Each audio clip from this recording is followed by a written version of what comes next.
Hey everyone, this is Anirudh and welcome to our channel E पाठदान। आज हम लोग research aptitude के previous year questions solve करने का कोशिश करेंगे। So let's get started. Number 1 question, a university department plan to undertake a study wherein attitude values and biases of teachers and students are probed with an eye on disclosing their pattern of adjustment. Which types of research method will be considered appropriate in this context? The options are experimental method, case study method, descriptive method, ethnographic method, historical method. देखिए experimental method क्या करता है। Experimental method independent variable and dependent variable के बीच का जो relationship है वो show करता है। मतलब इंडिपेंडेंट वेरिएबल अगर वेरी करता है तो डिपेंडेंट वेरिएबल कैसे रिएक्ट करता है, तो उसको बोलता है experimental method. Case study method मतलब कोई केस का इन डेप्थ अगर स्टडी करता है उसको केस स्टडी मेथड बोलता है। डिस्क्रिप्टिव स्टडी मतलब कोई सिचुएशन या फिर फेनोमेना या फिर पॉपुलेशन को अगर हम एज इट इज़ डिस्क्राइब करता है तो उसको डिस्क्रिप्टिव मेथड बोलता है।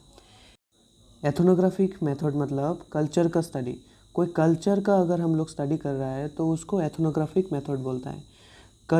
कोई कल्चर या फिर कोई कल्चरल कम्युनिटी का अगर हम लोग स्टडी कर रहा है तो उसको एथनोग्राफिक मेथड बोलता है।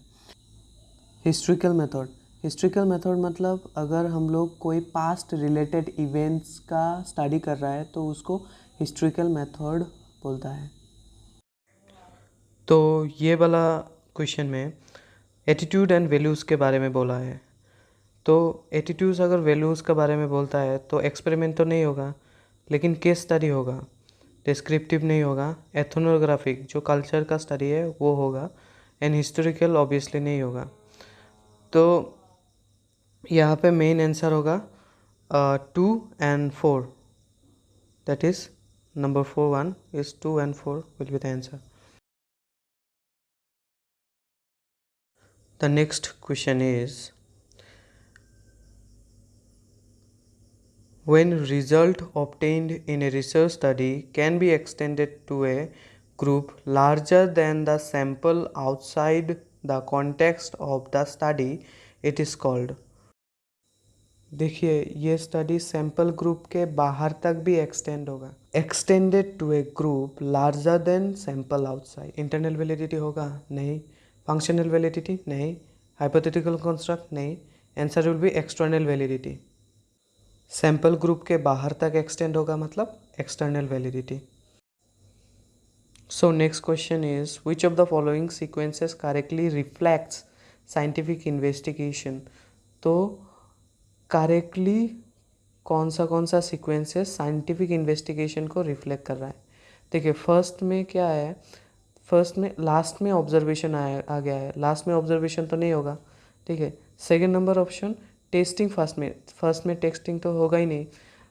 देन थर्ड में थियोराइजेशन फर्स्ट में दिया है, थियोराइजेशन फर्स्ट में आ नहीं सकता। फिर 4 number option is observation first में है, फिर कॉन्सेप्चुअलाइजेशन, हाँ, फिर थियोराइजेशन, फिर deduce consequences and method to verify them. तो फर्स्ट में आएगा ऑब्जर्वेशन एंड लास्ट में मेथड टू वेरीफाई देम। तो 4 will be correct answer. In a thesis format and style of referencing have been inappropriately followed. This is an example of, देखिए यहाँ पे unethical practices तो नहीं होगा क्योंकि अनएथिकल प्रैक्टिस तो नहीं कर रहा है researcher. Inability of the researcher to write a thesis, it is also not correct because यहाँ पे रिसर्चर का थेसिस लिखने के एबिलिटी के बारे में नहीं बोल रहा है। यहाँ पे बस रिसर्च लिखने के लिए जो टेक्निकल चीज़ें हैं उसके बारे में बोला है। तो technical lapse on the part of the researcher will be the correct answer, क्योंकि thesis format, style of referencing, ये सब टेक्निकल पार्ट होता है रिसर्च का।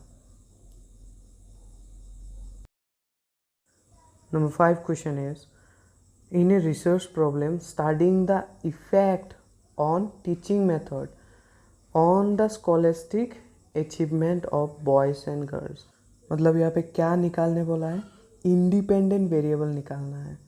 तो इफ़ेक्ट किसका देख रहा है, टीचिंग मेथड का इफ़ेक्ट देख रहा है किसके ऊपर, टीचिंग मेथड का इफ़ेक्ट देख रहा है किसके ऊपर, स्कॉलस्टिक अचीवमेंट के ऊपर। तो teaching method will be the independent variable जिसका इफ़ेक्ट हम लोग scholastic achievement of boys and girl में देख रहा है। तो teaching method will be independent variable.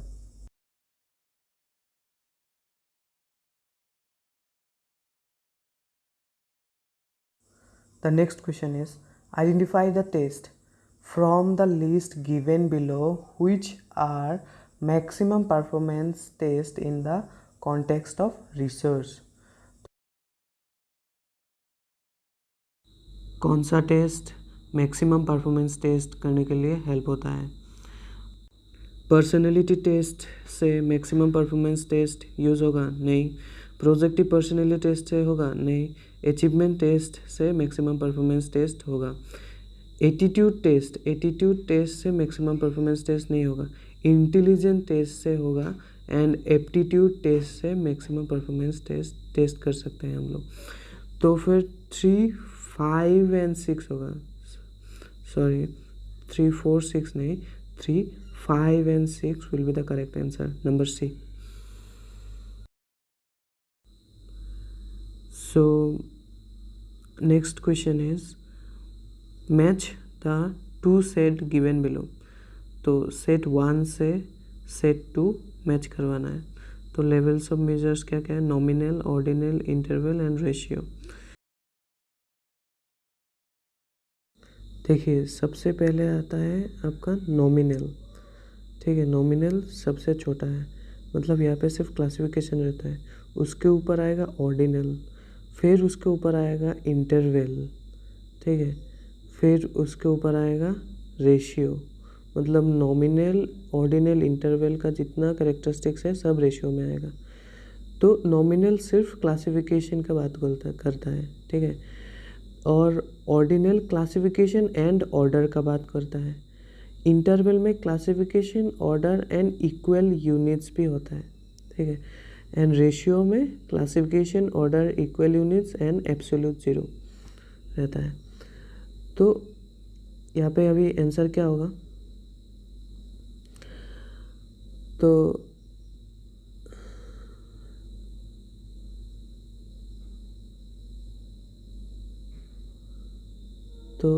Nominal हो जाएगा नंबर 3 क्लासिफिकेशन ओनली, ऑर्डिनल हो जाएगा आपका number 4 classification and order, and interval आपका आ जाएगा classification, order and equal units, मतलब नंबर 2, एंड रेशियो आ जाएगा number 1 classification, order, equal units and absolute zero.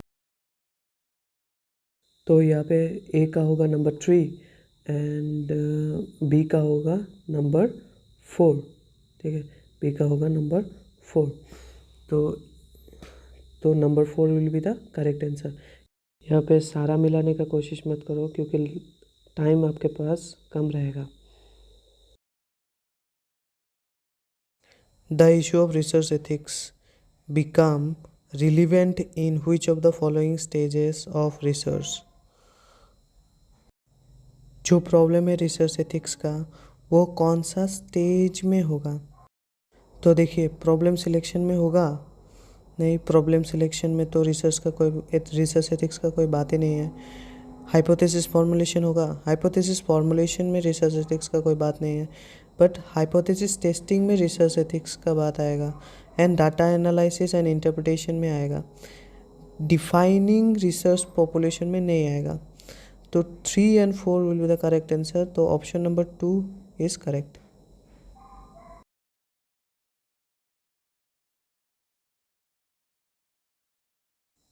In which of the following sampling methods employed in research, the units comprising the sample are given equal and independent chance?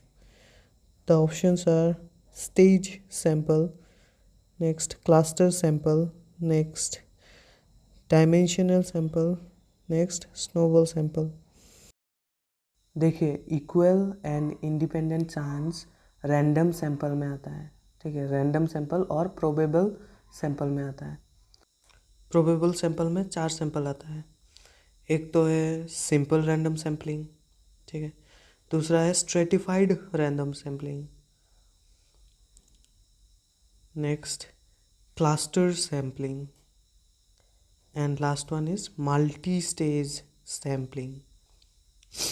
तो cluster sampling random sampling का part है या फिर probable sample का part है, तो यहाँ पे हो जाएगा cluster sampling will be the correct answer.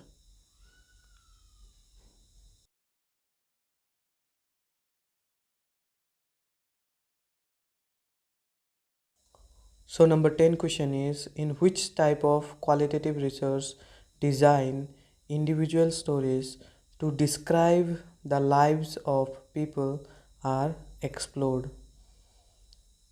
तो यहाँ पे क्या बोला है, क्वालिटेटिव रिसर्च का बात बोला है एंड इंडिविजुअल स्टोरीज का बात बोला है। Story telling research, story telling research अगर होता है तो वो नैरेटिव रिसर्च होता है, ठीक है। Narrative research answer will be the narrative research. Thank you for watching the video. If you like the video, then hit the thumbs up and subscribe.